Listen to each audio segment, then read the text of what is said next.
This is NDTV and you are watching NDTV Prime.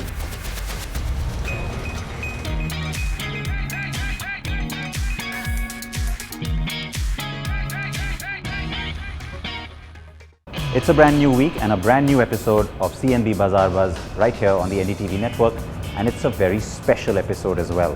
Thanks for joining us on the 100th episode of CNB Bazaar Buzz. I'm Siddharth Partnkar. A quick look then at what's coming up on this special show. Royal Enfield is riding a new wave. We will tell you what's happening at the niche bike maker. It's a monumental initiative from Hyundai Motor India. Welcome to this brand new show that we're bringing you, and a look back at those 100 episodes of this show.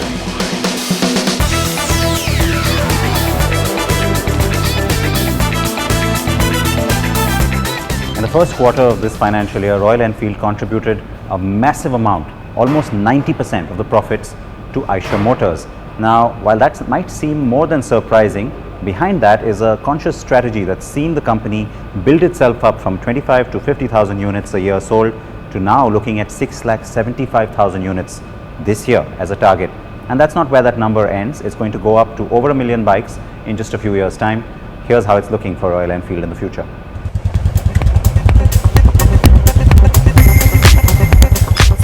Years ago, when Siddharth Lal took charge of Royal Enfield, most advisors were telling Eicher to shut down the business.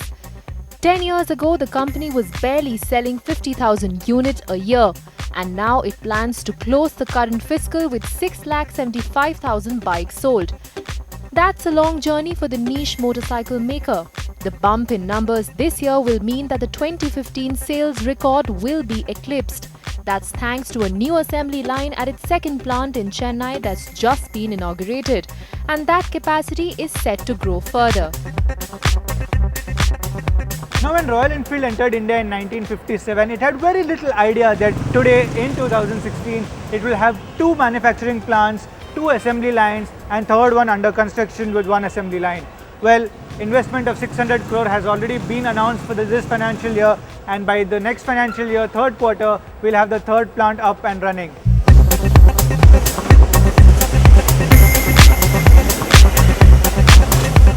In 2005, Royal Enfield sold approximately 25,000 units. The figure went up by 50,000 by 2010.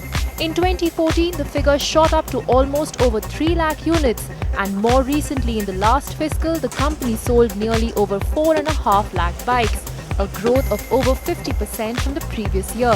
Exports also grew over 33% last year. Royal Enfield is expecting a further 20% growth in sales in the current financial year.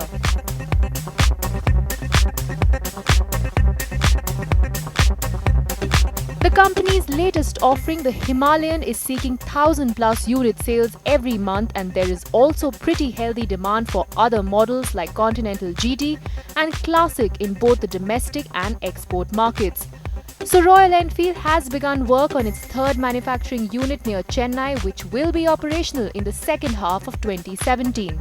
The new plant will take the total annual capacity at the company to 9 lakh units, with the provision to expand that to 11 lakh by 2020.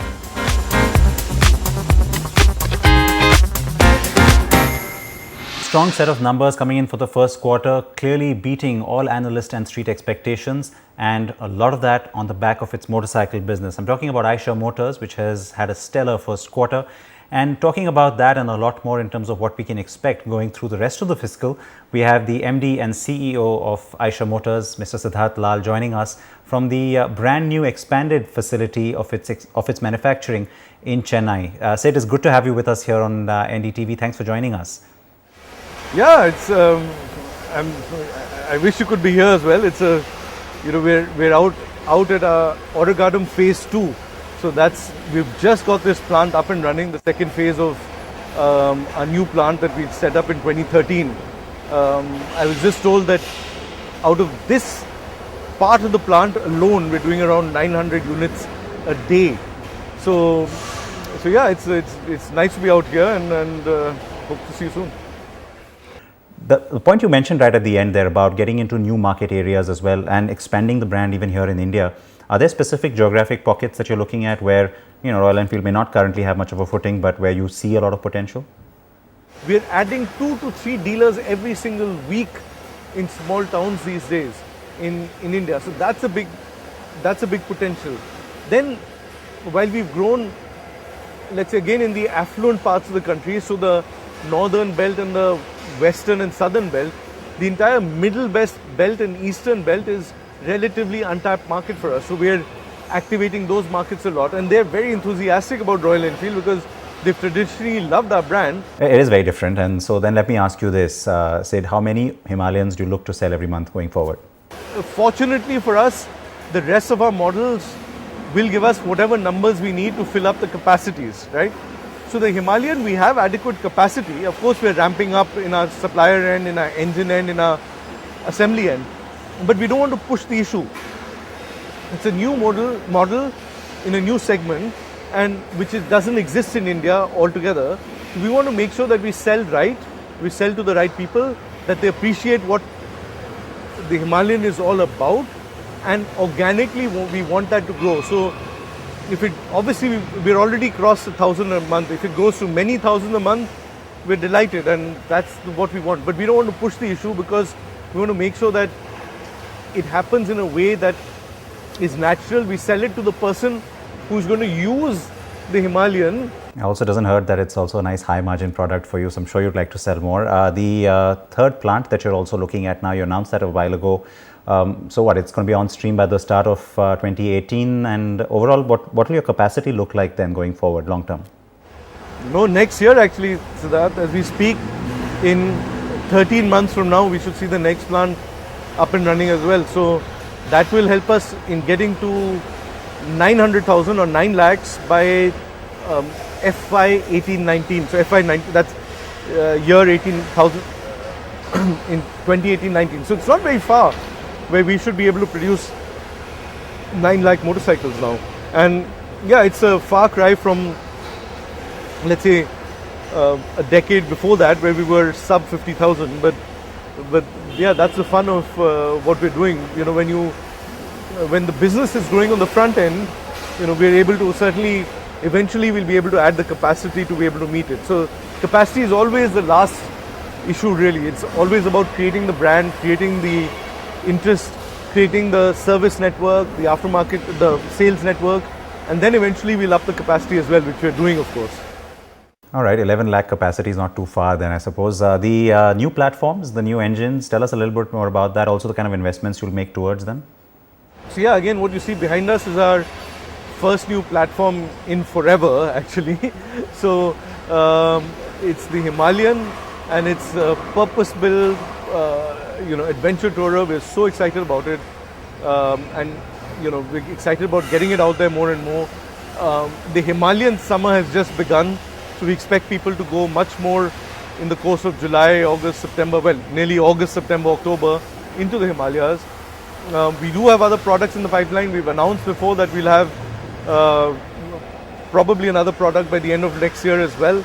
But that's for later. Right now we're focused on establishing the Himalayan as the most important motorcycle in India this year. So we're excited about that. So on a personal note then, Sid, if I had to ask you this, 5 years ago you would probably not have dreamed that the motorcycle business was contributing this way to the overall Eicher Motors numbers. I mean, what is it, 89 to 90% of the quarter's profits come from Royal Enfield? Absolutely not. No, that was certainly not our expectation. And percentages don't matter really at the end of the day. I mean, we're delighted if the percentage comes down because of great profitability in trucks. So, as long as both are growing well, we're happy. All right, Siddharth Lal, thank you for speaking to us. Really appreciate your time, and looks like it's going to be an interesting year in terms of numbers coming from Eicher Motors, perhaps right through this fiscal. Thanks so much, Siddharth. Thank you. So a lot of excitement coming from Royal Enfield, and you know what, it's not just going to be about capacity, it's also going to be new products. Like we got the Himalayan this year, the new platforms and new engines, well, that's what's going to keep things very interesting for us. Now let's move on and talk about a nice initiative that's happening on the corporate social responsibility side for Hyundai. It is a monumental one. What am I talking about? Let's take a look at the report to find out.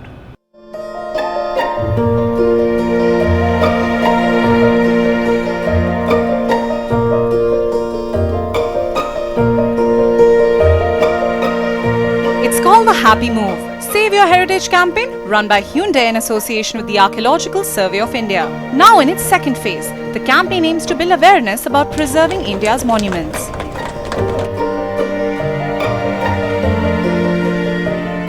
We are respecting the Indian history. That's why through the small events, we want to improve Indian historical monument to everything, right? And we want to give the actual Indian history to the people. That's why this kind of small action, but we'll improve some furthermore. Also, we'll extend our this kind of events every year. As part of this program, Hyundai conducted an awareness drive with 100 Happy Move Global Youth volunteers. Out of these students, 80 hail from Korea and 20 from India. I think it's very rare opportunity, but also best opportunity to teach students about the preservation of world heritage, because we're making our own programs. We designed it in South Korea, and we brought all the equipment. So we're planning to teach them how important it is to preserve world heritage, and I'm looking forward to meet Indian children. In this second phase, Hyundai will carry out the awareness drives at Jantar Mantar, Qutub Minar, Old Fort and Hauz Khas in the national capital. The volunteers will undertake maintenance activities to preserve the amenities and gardens at these sites, and will educate visitors about the value and upkeep of our heritage. We paint the fences, we dig the ground so that we can install the garbage bins, and we dig the ground so that the water can stay in the flower bed and the flower plants, and also we do fencing also. Earlier this year, the Korean auto major had taken this campaign to the Safdarjung tomb, Firozshah Kotla, Qutub Minar and Old Fort as part of phase 1. These heritages have come to us from, basically they are the creations, or these monuments are creations of our earlier generations. They are the ones who created it and we inherited it. And the upkeep, or they can be passed on to the next generation, and they should be involved and they should have the awareness. And that's the reason whole idea is behind us, is that involve the youth, the future of the country, so that they can understand the importance of these monuments and they can pass it to the next generation by way of creating a happy environment. All of us at CNB sincerely hope that HMIL will expand this move across the country in the future and not limit this great initiative to just the capital.